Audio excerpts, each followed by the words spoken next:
তোমরা সবাই এসেছো। তোমাদের সবাইকে একসাথে দেখে আমি খুব খুশি হয়েছি। আমার বিশ্বাস তোমাদের মাধ্যমে আমাদের এই ব্রত ছড়িয়ে পড়বে বাংলার প্রতি গ্রামে গ্রামে। দেশ গড়ার কাজে একটু ভালোভাবে বেঁচে থাকার তাগিদে সবাই এগিয়ে আসবে, এই কাজে ব্রতী হবে। দুবেলা পেট ভরে খাওয়া, মাথার ওপর চাল, সবার হাতে কাজ, আর সেই কাজ চালানোর মতো লেখাপড়া জানা আমাদের সকলের অধিকার। এইটুকুর জন্য অন্যের মুখাপেক্ষী হলে চলবে না, কারণ স্বার্থপর জমিদার, জোদ্দার আর মহাজনেরা গরিবদের কখনোই এই অধিকার পেতে দেবে না সহজে। তোমরা তোমাদের অধিকার বুঝে নিলে ওরা তোমাদের আর শোষণ করতে পারবে না। সেটা তো হাড়ে হাড়ে জানি, কিন্তু আমরা কি করব বউ ঠাকুরানী? আমি তোমাদের লেখাপড়া শেখাবো, হাতের কাজ শেখাবো, শেখাবো শরীর চর্চা। তোমাদের আর কেউ ঠকাতে পারবে না। নিজেরা উপার্জন করে সংসারে সাহায্য করতে পারবে, আর পারবে অন্যায়ের বিরুদ্ধে পড়ে পড়ে মার না খেয়ে রুখে দাঁড়াতে। তোমরা সবাই এক কাট্টা হলে জমিদার আর যোদ্ধাদের লেঠেলরা তোমাদের ধারে কাছেও ঘেঁচতে পারবে না।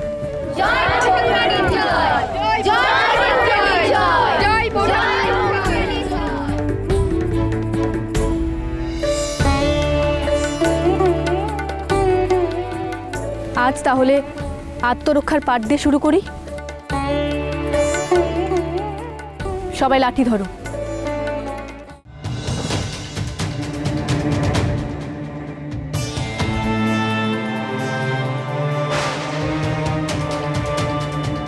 হে কি, তোমরা এত বড় ঘোমটা দিয়ে আছো কেন? লড়াই অনুশীলন করতে হলে এত বড় ঘোমটা দিলে চলবে না।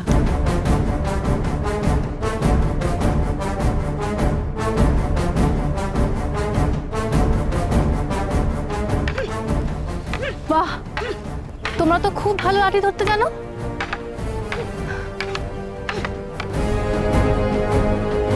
দাঁড়াও, এবার আমার সাথে লড়ো। ঘোমটা তোলো, ঘোমটা তোলো।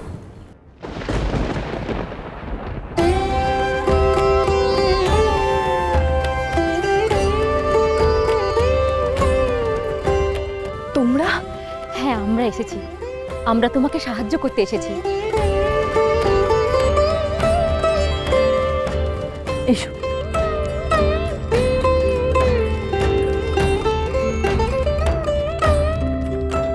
যাক, তোমাদের এখানে দেখে আমি শান্তি পাচ্ছি। আমি তো ভেবেছিলাম যে সেদিন তুমি আর সর্দার ধরা না পড়ে যাও। রানীমা, সত্যি বলতে আমরাও খুব ভয় পেয়ে গিয়েছিলাম, ভেবেছিলাম ধরাই পড়ে যাব, কিন্তু মা ভবানীর কৃপা যে আমরা সেদিন উদ্ধার পেয়েছি। সাহেবদের তোমাদের তাড়া করতে দেখে আমরাও সেখান থেকে চলে যাই, না হলে আমরাও ধরা পড়ে যেতাম।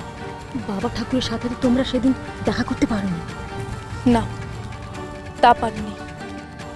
রানীমা, রানীমা, ঠাকুরের কোনো খবর পেলে?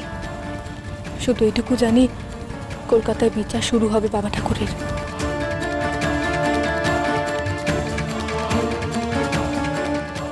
এই না পিসি ঠাম্মা, মাটি নিয়ে এসেছি। এনেছিস? হ্যাঁ, দে, এই দে, নাও। দে, দে, দে।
দেখি, দেখতে দাও, দেখি এ তো কেটে গেছে।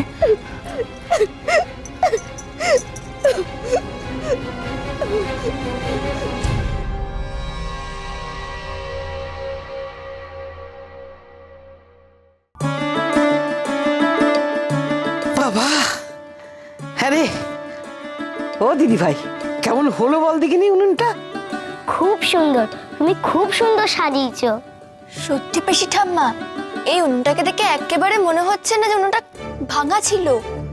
ভুল কথা বলিস না ছোট নাথ বউ, ভাঙা ছিল কি কথা? ভাঙা ছিল, এটা তো ভেঙে দেওয়া হয়েছিল।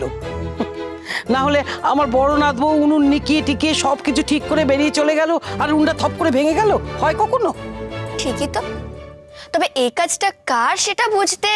কি আপনি অনু ছাড়াচ্ছেন কেন পিসি ঠাম্মা? প্রফুল্ল কোথায়? এটা তো তার কাজ। ও মাগো, তার কাজ মানে? কোথায় লেখাপড়া রয়েছে গো তার কাজ? হ্যাঁ, এই কাজটা যে প্রফুল্লকেই করতে হবে সেটা কি লেখা রয়েছে কোথাও? কেন আমরা সংসারে এতগুলো মানুষ খাচ্ছি দাচ্ছি সবকিছু করছি, আমরা কি এই কাজটা করতে পারি না? একজনের কাজ কি আরেকজন করতে পারে না গো? কাজ? কিসের কাজ? তার কাজ তো উনুন ঠিক করা, সেটা না করে সে কোথায় গেল? মণিমা ব্রত পালন করতে গেছে আর আমরা তার কাজটা করে দিচ্ছি।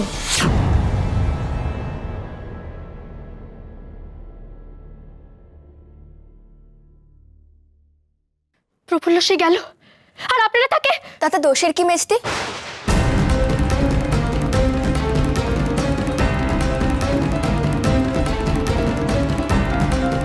দোষ গুণ এবার আমি দেখাচ্ছি। মা, মা, মা!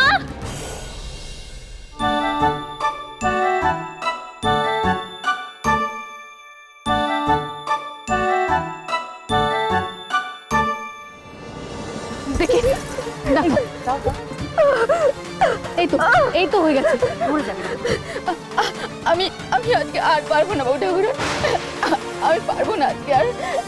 এইটুকুতে তুমি তোমার কাছ থেকে পিছিয়ে পড়বে পার্বতী মা?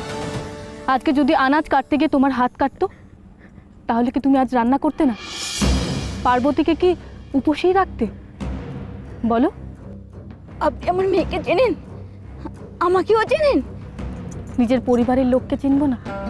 এ আবার কেমন কথা? পার্বতী তোমার 6 বছরের মেয়ে না? পরিবারের মঙ্গলের জন্য যদি তুমি কষ্ট হলেও রান্না করতে পারো তাহলে এটাও তো তোমার পরিবারের মঙ্গলের জন্যই।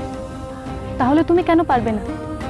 আজ তুমি যা শিখবে কাল তোমার মেয়ে তোমার কাছ থেকে তা শিখবে। তার জীবনে তোমার মতো কষ্ট হবে না।